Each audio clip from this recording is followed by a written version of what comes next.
Rares sont les émissions qui offrent autant de sensations fortes et d'adrénaline aux téléspectateurs de Street Outlaws, l'émission de course de dragster de rue diffusée sur Discovery Channel depuis 2013.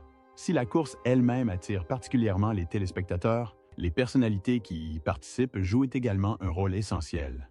Parmi elles, Chris Dave, alias Kamikaze Chris, qui a rejoint l'émission dès sa 3e saison. Cependant, ses fans se sont inquiétés de sa disparition de l'émission, sans que les producteurs ne fournissent de véritables éclaircissements. Qu'est-il donc réellement arrivé à Kamikaze? Pour qu'on puisse se lancer dans une carrière aussi atypique que le dragster de rue, il faut une certaine motivation dès le plus jeune âge, cultivant les compétences et le courage nécessaires pour exceller dans ce sport. Chris Dave s'avère être l'un des rares à oser s'engager dans cette voie. Dès son plus jeune âge, Chris a été initié aux techniques et a acquis le courage nécessaire pour embrasser une carrière aussi risquée grâce à son père. Il s'avère que son père était lui aussi un maître en la matière. D'après les rares informations dont il disposait, il était doué en course de moto, de bateau et de voiture, un touche-à-tout. Malheureusement, Chris a réussi à garder sa vie privée et celle de sa famille à l'écart du public, si bien que l'on sait très peu de choses sur les exploits sportifs de son père. Chris a cependant révélé quelques informations dans une publication Facebook publiée le 29 juillet 2015 en hommage à son père. Cette publication nous a appris que son père était décédé à 44 ans, un âge relativement jeune. Il a également partagé quelques souvenirs amusants, rappelant qu'il lui avait appris, ainsi qu'à ses autres amis, tout ce qu'il savait. Dans son message, Chris faisait référence à Justin Shearer et Tyler Flip. Ils étaient ensemble depuis longtemps, ce qui exclut maintenant Flip, décédé il y a quelques années. Chris met également en lumière le fait que son père était strict et travailleur. Il n'est donc pas étonnant que Chris ait appris à maîtriser les moteurs et les voitures. Il a mentionné que le vieil homme construisait lui-même les bateaux qu'il utilisait en course. Il mentionna que le vieil homme construisait lui-même les bateaux qu'il utilisait en course. Si la passion a peut-être été le principal moteur de l'engagement de Chris dans la course, la rigueur de son père a peut-être aussi contribué à lui inculquer la discipline nécessaire à sa progression. Il les frappait même lorsqu'ils semblaient s'écarter de ce qu'on leur avait appris. Tout cela n'a pas été vain. En observant son père grandir, Chris a commencé à nourrir sa passion pour ce sport et s'est révélé être lui-même un véritable accro à l'adrénaline. Très jeune, il a eu la chance de posséder sa propre moto, ce qui lui a permis de développer son courage et son amour pour la course. Son goût pour les sensations fortes et son intrépidité lui ont valu le surnom de Kamikaze, en hommage au légendaire Kamikaze. Ce surnom témoigne de l'intrépidité qui caractérise Chris sur les pistes. Il s'agit d'une référence au kamikaze japonais de la Seconde Guerre mondiale. Même si cela témoignait de son courage, c'est peut-être aussi ce qui a mené aux événements qui ont failli coûter la vie à Chris. Enfant, Chris n'était pas le seul à éprouver cette soif de sensations fortes. Il la partageait avec son père et un ami de longue date, Justin Shearer, que vous connaissez peut-être sous le nom de Big Chief. Le duo a grandi et n'a jamais oublié ses origines. Le père de Chris était comme le second père de Justin et a eu une influence majeure sur sa carrière ultérieure dans les courses de rue. Big Chief, comme on l'appelle affectueusement, lui a été donné par des gens comme Chris et il lui est resté depuis. Il est apparu lors de la première de Street Outlaws en 2013 et a depuis joué un rôle majeur dans l'identification et le recrutement de talents pour la série. C'est grâce à lui que des artistes comme Chris ont intégré la série et ont répondu aux attentes. Un véritable coup de pouce pour leur carrière. Avant son arrivée sur Discovery Channel, on savait très peu de choses sur Chris Dave. Son apparition dans la 3e saison de la série Street Outlaws, diffusée en 2014, a été le principal moteur de sa célébrité. Malgré cette nouvelle attention, le récit se concentre sur ses exploits et ses exploits sur les pistes. La vie privée de Chris reste relativement discrète. Peu après son arrivée dans l'émission, Chris le Kamikaze est rapidement devenu un nom familier parmi les fans, notamment pour la façon dont il ne fait plus qu'un avec son véhicule, prenant des risques inouïs pour trouver la meilleure approche possible et remporter chaque course. Dès son plus jeune âge, Chris a appris que son véhicule est une extension de lui-même. Fort de cette expérience, le jeune homme s'est familiarisé avec chaque véhicule qu'il a conduit, le personnalisant selon ses goûts et sa vision, faisant de lui un adversaire à ne surtout pas sous-estimer en course.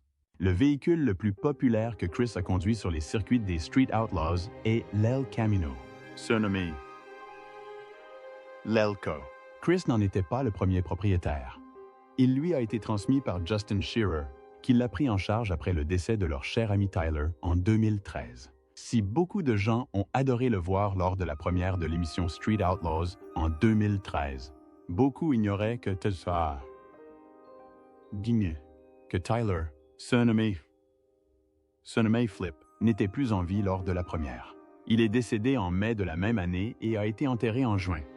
Il était la troisième personne de l'entourage de Chris à bénéficier de l'expérience de son père en course. Le trio, Chris, Justin et Tyler, prenaient souvent leur vélo pour assister à des courses lorsqu'ils étaient plus jeunes, ce qui a créé un lien très fort entre eux. À ce jour, personne ne sait vraiment ce qui a causé la mort de Tyler. Les détails restent flous, ni sa famille, ni les producteurs de l'émission n'ayant publié de déclaration officielle à ce sujet. Nous ne disposons que de spéculations. Une chose est sûre, cependant, le pilote n'est pas décédé des suites d'un accident de course. Il est décédé chez lui à Yukon, dans l'Oklahoma. Selon les spéculations de ses fans, il aurait succombé à des blessures par balle. On ignore s'il s'agissait d'une blessure auto-infligée ou d'une agression. Quoi qu'il en soit, le Tyler que beaucoup ont vu lors de la première de Street Outlaws était intrépide et se comportait à merveille sur les circuits au volant de sa Chevrolet El Camino de 1980. Il appelait affectueusement sa voiture « la salope », car elle était construite avec des pièces détachées et comportait des modifications très originales. Le pilote était de ces personnalités qu'il serait difficile de remplacer dans la série. Ce que nous avons vu après la mort de Tyler était une sorte de préservation du temps passé sur les rails par ses amis. Bien que quelqu'un comme Justin ait considéré l'El Camino comme une bombe à retardement, craignant que la voiture n'explose ou ne tombe en panne en cours de route à cause des lourdes modifications, il l'a préservé après le décès de son ami. Il l'a ensuite donné à Kamikaze, simplement pour perpétuer le souvenir de son ami sur les rails. Depuis, et jusqu'en 2020, la voiture a été soigneusement entretenue par Chris, qui l'a rendue beaucoup plus sûre en course et encore plus rapide. Le lien qui unissait le trio témoignait de ce qu'était une véritable amitié. Ensemble, ils ont su défier tous les obstacles et ont acquis la discipline et le dévouement nécessaires pour bâtir une solide carrière sur les circuits. Tous trois sont aujourd'hui connus pour leurs exploits sur les circuits de course de rue peu légales, ignorant les risques et affrontant la mort à chaque fois. Ils ont continué à bâtir quelque chose de vraiment magnifique, inspirant l'amour de certains fans qui les ont vus battre des records sur les circuits. Leur réseau a été leur principal moteur vers de nouveaux sommets. Big Chief et Flip furent les premiers à s'aventurer sur les pistes. C'est grâce à leur influence dans le sport que Chris eut l'opportunité d'entreprendre une tâche similaire. C'est au sein de ce groupe d'amis que Justin reçut le surnom de Big Chief, devenu aujourd'hui l'un des noms les plus populaires parmi les hors-la-loi des rues. Mai 2020. Les réserves de Big Chief concernant El Camino se sont peut-être concrétisées, menant à un événement qui a failli coûter à la série un personnage comme Kamikaze Chris. Malgré son origine modeste, Chris a réussi à se construire une carrière sur les rails. Il s'est lancé dans différentes entreprises pour pouvoir réaliser ses rêves sur les rails, ce qui l'a conduit à une vie consacrée à la construction et au travail sur des choses à moteur. De cette façon, il a pu financer ses débuts en participant à des courses locales en Oklahoma, où il a perfectionné ses compétences pour des scènes comme les Street Outlaws, compte tenu du coût de préparation de ses voitures haute performance pour les circuits. On imagine aisément le soulagement que Chris a dû ressentir lorsque Justin lui a confié l'El Camino de Tyler. Il avait toujours chéri ce véhicule, considérant chaque course comme un hommage à un ami cher. Ce sentiment allait bientôt être de courte durée, car un événement inattendu survint en 2020, qui fut dévastateur pour Chris, l'éloignant encore aujourd'hui des scènes de rue hors la loi. La course automobile est une activité coûteuse et nécessite des ressources considérables pour construire et entretenir les véhicules que l'on voit participer à certaines de ces aventures folles. Tout l'argent est dépensé au risque de tout perdre dans un accident. Et dans de telles situations, grâce aux dispositifs de sécurité de série sur ces véhicules, les pilotes s'en sortent généralement indemnes. Mais il est arrivé que des pilotes soient grièvement blessés et que leur voiture soit irréparable. Ainsi, outre les paris perdants sur l'émission, où le perdant repart sans prix, le risque est grand de perdre tous les investissements réalisés dans la construction de ces véhicules. C'est ce dernier cas qui s'est produit pour Chris, le Kamikaze, show des fans. Personne n'en connaissait la cause exacte, mais Chris a perdu le contrôle de son véhicule en pleine course en 2020, entraînant sa voiture dans une collision avec l'une des barricades en bord de piste. un événement qui a laissé Chris dévasté. Comme l'a appris plus tard le pilote après avoir été extrait vivant de l'épave de l'Elco. Pour lui, ce fut un succès retentissant. Non seulement il perdit le prix de la compétition, mais il dut aussi se mettre en quête d'un nouveau véhicule.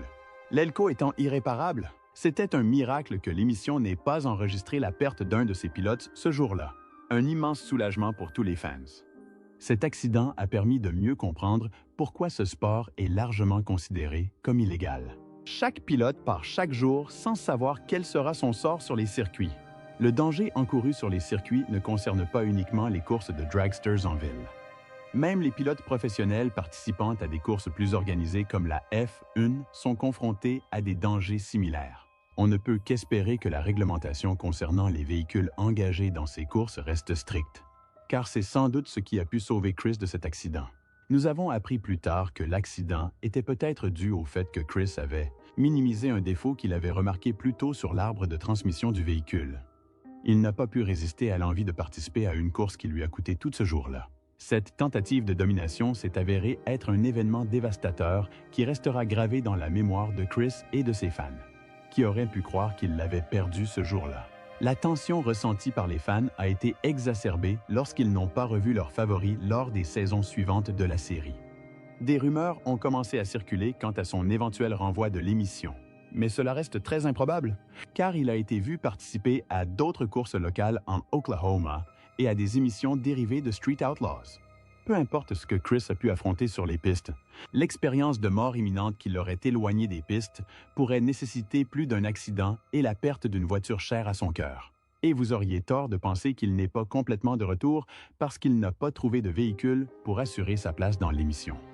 Il y a environ un mois, un membre de Buddy Dog a partagé une vidéo dans laquelle Chris donnait des nouvelles de ce à quoi ses fans pouvaient s'attendre et de ses activités actuelles. Il a également clarifié son statut auprès des Street Outlaws. Dans cette vidéo, il a clairement indiqué que de nombreux fans s'inquiétaient de ses activités depuis son accident et a déclaré qu'il faisait toujours partie intégrante de l'émission, même s'il n'était peut-être pas très actif à ce moment-là. Pour l'instant, il se concentre sur la gestion de son atelier et sur sa chaîne YouTube Kamikaze Life, où il partage une partie du travail en coulisses nécessaire à la construction de ces incroyables bolides. On ne peut qu'apprécier le travail et le dévouement mis en œuvre pour certaines de ces voitures.